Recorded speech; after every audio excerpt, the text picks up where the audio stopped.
Hello everyone and welcome to today's video. Today we're talking about the state of Texas where Representative James Talarico is reportedly mulling U.S. Senate bid as his profile rises amid Texas Democrats' redistricting standoff. Now, Texas Representative James Talarico, in an article from the Texas Tribune, has mentioned that he has inquired with television stations about potential Senate ad rates according to two sources with knowledge of his request, the most concrete step that he has taken yet toward running for statewide office. Now, already a Democratic rising star, Talarico, a fourth-term representative from Austin, has been ubiquitous since Democrats decamped to Illinois Sunday, or now past Sunday, over a Republican plan to redraw Texas's congressional map. The 36-year-old has appeared everywhere from network television to podcasts to Washington newsletters, flooding the zone with discussions of the redistricting clash. He logged 25 interviews in the first 24 hours of the quorum break and reached 9.8 million viewers around the country through his TV hits alone, he told the Tribune. Talarico, a seminary student and former teacher, has built a large social media following, including on TikTok, through his criticism of Christian nationalism as a progressive Democrat and a devout Christian himself. A number of Talarico's widely circulated clips show him confronting Republican colleagues in the House floor during the legislative session that ended in early June. Shortly after, he revealed his interest in a possible 2026 Senate run. His star rose further in July when he was a guest on Joe Rogan's popular podcast, having a nearly 3-hour conversation with the comedian. Rogan, who endorsed Trump in 2024, has ripped Democrats' messaging is out of touch, told that Talarico in the episode that he should run for president. On Tuesday, Talarico told the Texas Tribune he had intended to decide about the Senate race this week, but the quorum break pushed back his deadline. He has said he is still undecided. He said, I was elected by 200,000 people in Central Texas to do this job, to fight for them in the state capitol, to be kind of like their lawyer in state government. And I intend on doing that job before I start applying for other jobs. Now, Talarico could not be immediately reached for comment Friday. So this is a very interesting news that Talarico is reportedly considering this, because Texas' Senate race in 2026 is one that's getting increasingly more and more interesting to watch. This is incumbent U.S. Senator John Cornyn. He's running for re-election, but he's facing a very tough primary from Attorney General Ken Paxton. Now, Ken Paxton, thus far, in the early polling data that has been taken, has actually been leading over John Cornyn in pretty much every single poll that has been taken. And that is very significant, because so far in the early general election polls, Ken Paxton has been doing a lot worse than John Cornyn has. But at this current point in time, Ken Paxton would lead the Republican primary over John Cornyn. What's interesting is John Cornyn, as the U.S. Senator, has more cash on hand than Ken Paxton does, but a good percentage of Republicans in the state of Texas believe that John Cornyn is essentially a rhino and want a Republican that will be more loyal to President Trump, and Ken Paxton, thus far, is leading this competitive primary in that regard, and that is largely a reason why he's able to do that. Now, the biggest elephant in the room, no pun intended there, is that President Trump has not officially weighed in on this race. And once he does, or if he does, that'll be the big thing that will tip the race in one candidate's favor. John Cornyn has been hiring some, I believe, Trump pollsters and even some Trump staff members, both probably to help his campaign, but also to try and get President Trump to endorse him in this race, because without Trump's support, it's looking like John Cornyn is probably going to lose. Ken Paxton in most polls is already around that low 50% mark, if not high 40% mark in this head-to-head matchup. And without that, John Cornyn's really not going to have much of a chance of winning unless another candidate enters the race with high name notoriety that takes a lot of support away from Paxton and is enough for Cornyn to barely squeak by. That's really only Cornyn's pathway to victory right now without an endorsement from President Trump. On the Democratic side, the two Democrats currently in the race are Colin Allred, the nominee for U.S. Senate in 2024, and Terry Virts, a media personality and retired astronaut. Three other Democrats, Joaquin Castro, Beto O'Rourke, and obviously James Talarico, have all publicly expressed interest in running for this race. So you could say that regardless of which Democrat ends up being the nominee in 2026, the Democrats actually have, for the state of Texas, some pretty good recruits.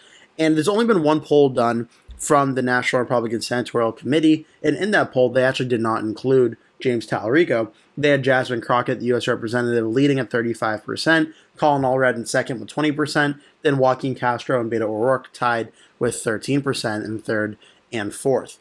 So James Talarico's name has actually not been included in any of the early polls on the Democratic side. But the prospect of James Talarico's running for Senate in Texas is actually very interesting. And given everything going on here with the redistricting in Texas, as the article mentioned, Talarico's name is likely going to be in the news a lot more and on social media a lot more. This could actually play very well for him in running for a Senate race in 2026, where his name may stay popular in the media cycle due to the fact that this was all going on. Now, at the same time, it needs to be acknowledged that Texas is a lot more of a red state than it is a toss-up state. Inside Elections, Cook Political Report, and Established Crystal Ball all have their race listed as likely Republican. Race to the White House has it as tilt Republican, and this is the big reason why. For John Cornyn versus Colin Allred, right now John Cornyn leads by about 4 points in the only poll from YouGov and Texas Southern University, with 8% undecided. For Ken Paxton versus Colin Allred, Ken Paxton only leads in that poll by 2 points, 48 to 46. Now, in other hypothetical polling, it does have Wesley Hunt and John Cornyn and Ken Paxton versus the other candidates. Again, does not have any polls for James Talarico yet, but it does show, at least in all of these polls, that Ken Paxton being the Republican nominee makes this a vulnerable race for the Republicans and potentially for the Democrats to win. If you're unfamiliar with Texas's recent voting history, you can see that at the presidential level, Texas voted for Donald Trump in 2024 by 13.7%, which is a likely Republican win based on the margin rating of 5 to 15 being likely and over 15 being safe. Texas voted in the likely margin for President Trump. And that is very good for Republicans because back in 2020, the Republicans only won in the state of Texas. Donald Trump defeated Joe Biden by 5.6%. That's getting into really close territory where the Republicans could have been very nervous. Again, just to remind you, Texas voted for Trump by 5.6. In 2024, New Jersey only went to Kamala Harris by 5.9%, and Republicans are talking about trying to make New Jersey, a swing state for 2028. Well, Texas was an even smaller margin of victory for the Republicans in 2020. Now, in 2016, the state was a 9-point win for President Trump. So depending on what happens in 2026 and 2028, could be a big indicator if Texas is once again a very solid Republican state, or if it is going to go back and start trending towards the Democrats. We'll have to wait and see how that all goes. But a 13.7% win would be a pretty hard margin for the Democrats to make up in one election going to 2026. But at the Senate level, things are a little bit more complicated.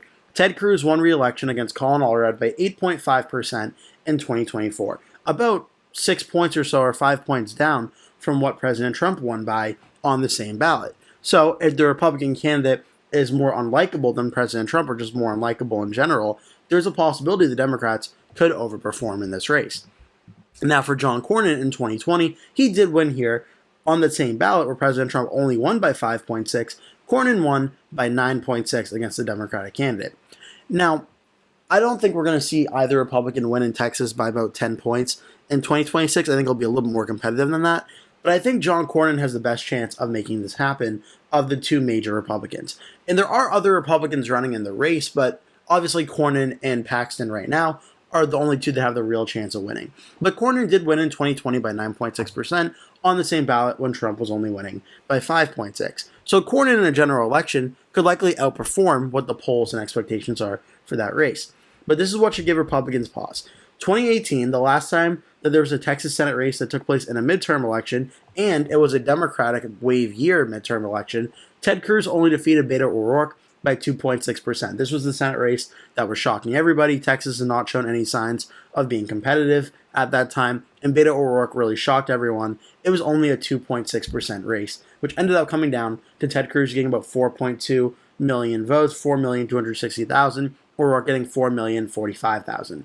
A little bit more than 200 and about 15,000 votes separating Cruz and O'Rourke in the state of Texas. Very close for a state with so many millions of people living there. So Texas in the last 10 years has had a close Senate race under 5% and one that the Democrats very narrowly won.